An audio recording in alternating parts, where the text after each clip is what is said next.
We just saw the Eternals movie, and Very weird. T3 Media. Through the media.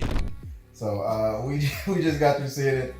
Had one of those fancy press passes. I had my expectations kind of even because I heard some of the things people were saying that well, Kevin Feige while the movie was being made was like, this is gonna be the greatest Marvel movie ever made. My overall thoughts on it, I can see why some people don't like it. Some of the critics, like right now, I'm looking at Rotten Tomatoes. It's still sitting at a 53%. It's officially the lowest rated MCU movie ever done. But I liked it overall. But I see what people are talking about. Like if you were like you thought this was like, what did I say? This is the least MCU-ish movie in the MCU. But I think that's a good thing because I like the way they do all their movies differently. Yeah, definitely. It's definitely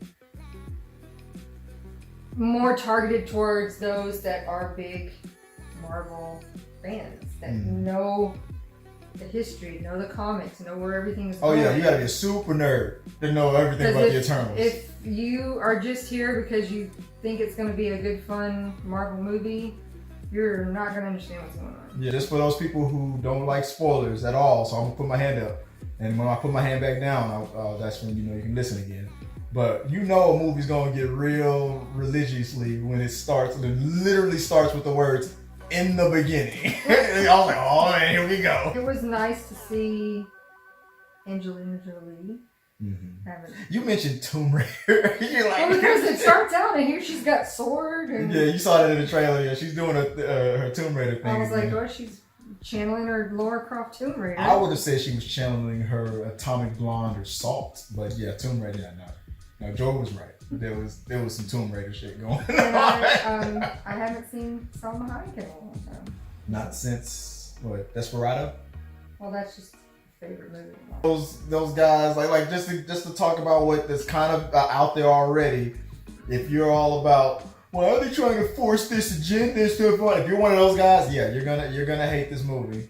But when next week when I get into the spoilers for this, I'm gonna get into why you don't make any sense for this. Like what with the love stories and the gay agenda and this and that and the other and that, like those, like you're gonna try to find. First it was Brie Larson, now and then it was for a little while it was trying to be Shang-Chi. Now you got this to focus on, all you haters. So enjoy that. Lots of Avengers references. Yeah, which I felt were unnecessary, but not as many as I thought they were gonna be. But still, the very few that they were, I still thought it was too much. I didn't think this movie needed two things. I was about to say two things that don't make any sense. I don't feel like it needed any of those references, and at the same time, this movie, if it wanted to be one of those to keep your kids entertained, maybe it could have used the cameo of like a major name, but like Guardians of the Galaxy, it was trying to like stand on its own, and I think that worked better. Maybe I would have been thrown off if I would have seen like a picture of the Hulk, like if a Hulk just walking around like, hey guys, just picking up my comb, I left it here last night, sorry, or something like that. Maybe that would have been stupid or something like that. But I don't know. Or maybe it does happen. I don't know. Figure it out. But do you think it's one of those MCU movies that you could watch again, or is it too long? Do you think it could have been? It was long. I could probably watch it again just to catch more things that you, because there's a lot of fast talking. See how emotional she gets about this movie. There's a lot of stuff that you're like, I didn't hear what they just said. But I was saying earlier, like we got to know Thanos. I feel like maybe if there were like Eternals references in other movies, like maybe if Thor, and like, hey, I know a guy, he's an Eternals, or maybe he did, maybe I missed it. Or maybe I gotta go back and check. But I feel like the way they did with Thanos, and then when we saw Thanos, we accepted it because like we've been waiting for this guy. We've been seeing his face and we've been seeing his glove, and we saw, this and that and the other. And then when we saw him, we were like, oh, okay, we got it. But this, it was like all in your face. In the beginning, boom, that's all I'm doing. Deal with it. Eternals. Like, I was like, oh, whoa. This is, I don't know, that's kind of how I felt like it was forced, if you want to go there. But I wanted to talk about some of these critic ratings and stuff because it's at 53% right now out of 182 reviews. And if I was, I would say this right now: if Rotten Tomatoes ever gives me a spot, I would give it a fresh. My rating would be fresh. So that would be a drop in this bucket. But maybe some black voices don't matter. I'm trying to guilt them now to certify me now. But like, here's one. Neil Morris on Rotten Tomatoes. Real quick snippet. He goes, Chloe Zhao, which is the director, manages to forge this spectacle about gods and monsters into one of the most human Marvel films to date. Still, the seams of the unwielding are showing and stretched. I know what he's saying, but he gives it a B. He gives it a B score. One of the lower scores from Rebecca Murray, which says the pacing is off. I kind of agree. I think it was kind of longer than It was a long. I think they could have shaved like 30 minutes off of it, making it almost an even 2 hours. I think 30 minutes could have been shaved off this movie. It might have been too long. The pacing is off. The constant jumping between past and present doesn't help the flow of the story, and none of the set pieces leap off the screen. I disagree with the past and present thing. At first, it was throwing me off, but I'm glad they did it because there were some surprises that I wasn't ready for, like some revelations. It was part of the story. They did it that way on purpose. You want to read the next one? From Bob.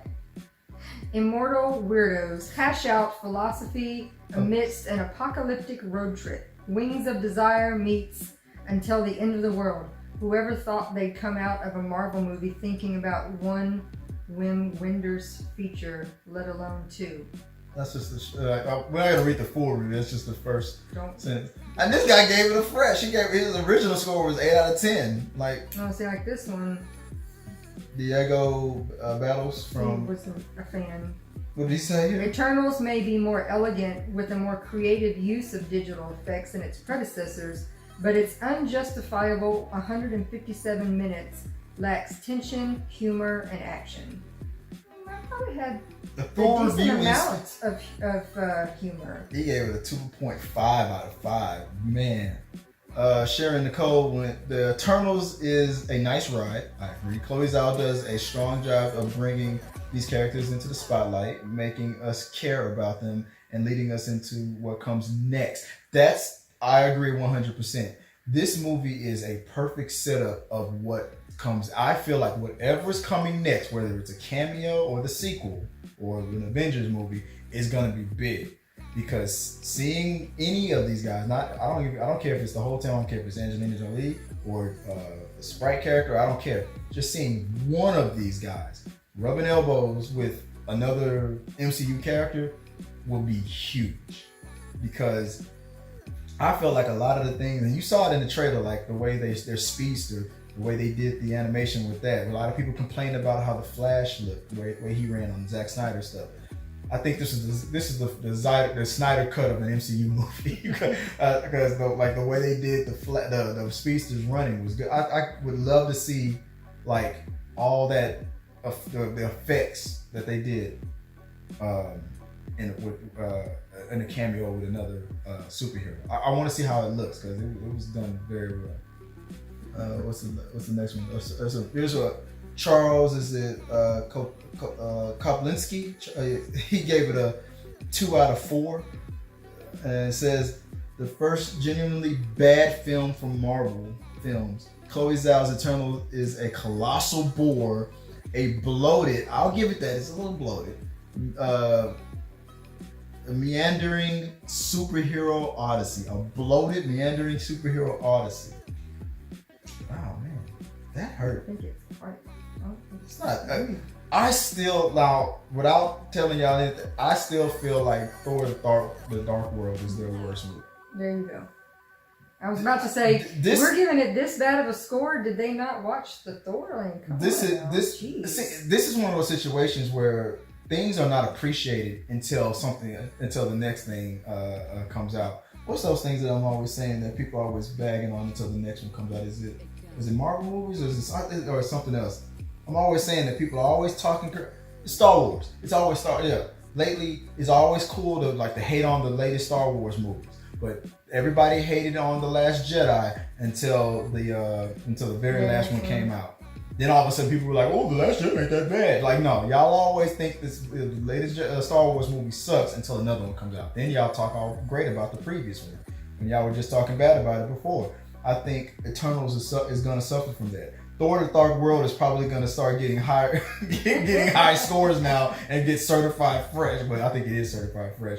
It's going to probably be in a 90 percentile because it's going to be sitting next to Eternals. Wait until the next Eternals movie comes out, and then y'all going to be calling this. Once we get some, I'm telling you, when you see it, you know what I'm talking about. But once we get some distance from this movie, this is going to be considered one of the best MCU movies ever done. In my opinion, it is too long. He went a little. Jorge was like, "Man, there's a good 90-minute movie buried someplace within this 2.5 hours." I don't think you needed to cut out an entire hour. No, maybe 30 minutes you could have whittled it down to. Yeah, you could. 30 minutes. A good half an hour. You could. 30 minutes. Some of the flashbacks were not necessary. John Campbell was 100% right. The villains were like almost. They were just a tool, a service tool. Yeah. So the main villain that we kind of got, there was potential there, but it was a nothing burger if you think about it. Now see, this person has a little bit more of your. Alex, perhaps Eternals will gain traction the more we get to see what the rest of the MCU's Phase 4 involves. One, it's on its own though, the story lacks the excitement that audiences have come to expect from a Marvel movie. 100% what we were just saying. And I'm telling you, once you get the bigger picture, I'm telling you, I feel like there's a classic here. Once we get Eternals 2, everybody's like, "Man, Eternals 1 sucked. I didn't like it." Then when Eternals 2 comes out, that sucked even more. Eternals 1 was great. Like, I'm telling you, it's gonna be the very next thing when we finally see the overall, like, when we finally find out who our big bad is. Is it gonna be another, like, whoever the next Thanos is? Once we figure that out, because it's gonna be somebody huge, and you're gonna be like. You're gonna see whoever this person is. You're gonna be like, "Oh damn, we need the Eternals." Like, I can already tell. Like, Captain America can't handle that. People are gonna have their theories on how the movie should have ended or how the movie should have went, and this and that and the other. But I feel like what needed to happen in this movie. I think what the other guy said. This was a perfect setup of what is. I can see almost see the bigger picture. I can see it, but I'm a visionary. Y'all ain't as smart as me. So, you're not ready. Just get over it. I'm just playing. But, this dude must be a DC fan and not a Marvel fan. Oh, let's not start that. Connor O'Donnell from the film stage goes, I'm a channel what his voice is. "Man, the whole Enterprise remains a supermassive black hole." Well, I gotta be black. Not even a light like Chloe can escape. Not even a light that Chloe can. Wait, what? The whole Enterprise remains a supermassive black hole. Not even a light like Chloe Zhao can escape. So I guess he likes Chloe Zhao. He likes her as a director, but this project is a black hole. He's saying all of Marvel now is just a big supermassive black hole that. Mm-hmm. Oh man, and let's see, last two. Gabrielle Baker Whitelaw said, "This story is bloated," and there's that word again, and underdeveloped, featuring too many characters and a clumsy plot. I thought the way it kind of felt like Chloe Zhao was trying to show Zack Snyder and them how to do Justice League the correct way. I think that's what they were fighting for. Which one would I say I like more? Did I like? Because I kept in my mind comparing. I wouldn't compare it to Avengers. I would compare it to the Justice League. I like the way the banter between each characters. I felt like I felt like this movie did better, but overall enjoyment. I felt like Justice League is a better movie, But there's a lot of things that Eternals did better. But I mean, well, which one am I comparing it to? Is that the Snyder cut, or that's a whole different conversation right there. Last one, I'm gonna let you take it from Karen Gordon. Eternals is jammed to the rafters with great ideas, but too many end up weighing the film down instead of letting it fly. She was definitely calling the manager of MCU right now. I need to speak to the manager. I'm just teasing because her name is Karen. But yeah, there's a lot. Like I like that other guy's message in there. There's a good hour. There's a good 2 hours in there. 30 minutes cut out. This would be an epic movie. Now I want to see release the Chloe cut, release the Zhao cut. But I want to see something that whatever these. I want to see what the scenes that they cut out. Like, that's what you put in. Damn, what you cut out? What the hell? Something was missing. Like, cause this is why I keep coming back to the Justice League, because they were saying that was the original problem with the theatrical cut of the Justice League. The pacing was off. There was something wrong with it. And then you found out that there was a lot of movie cut out with it. Now, the Snyder cut, they put it all back. And it made, and there was an uncut version released too, and all this stuff that was put back, was cut out, was put back as well. But you got to see, it made it a longer movie, but it flowed so much better that it didn't feel like a longer. It was technically a longer movie, but it flowed so better. It wasn't so jarring with the cuts that it flowed better. You didn't feel like it was as long. I think that maybe that's what this movie suffered from too. I think there's probably a 4-hour cut to this movie.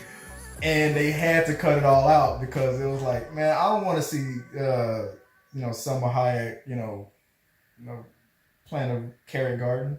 I'm like, oh, that's a waste of time. Cut that out. But it probably made the story work because she probably said something crazy. Like, I don't know. I feel like something like that is going to be the. This movie is going to become an MCU favorite in about a year, 2 years. I watch. But I feel like once it gets released in theaters, I think the audiences are going to, for one, the bigoted audiences are going to hit it first. They can't wait to bomb it with their stupid comments about, I don't like gay people, and I don't like black people, I don't like this, it's too woke, and I'm sleeping. Yeah. Oh yeah, everybody's talking about that. And like, there's a scene in there, I'm like, that wasn't as bad. I swear, I thought I was going to see some boobs. The way everybody was talking. So, spoiler alert, no boobs. Like, what I want my kids seeing now, I'm like, ooh.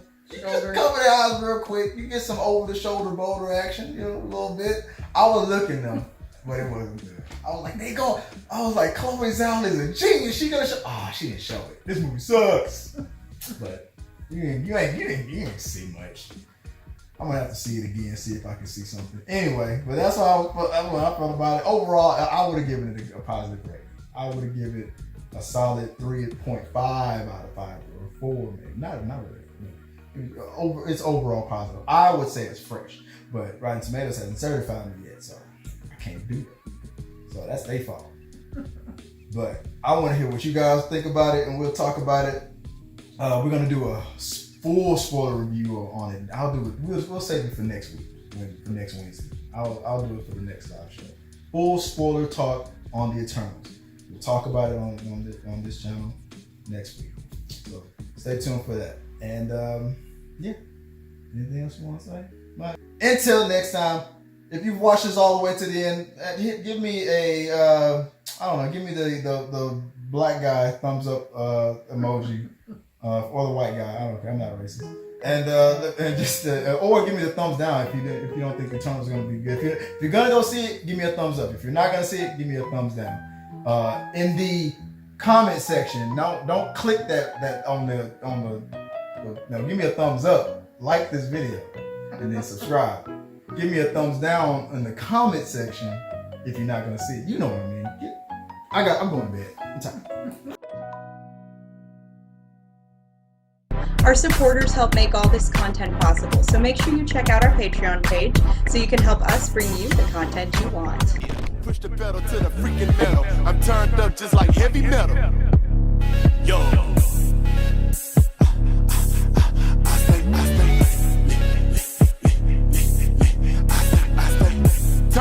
on another level. Push the pedal to the freaking metal. I'm turned up just like heavy metal.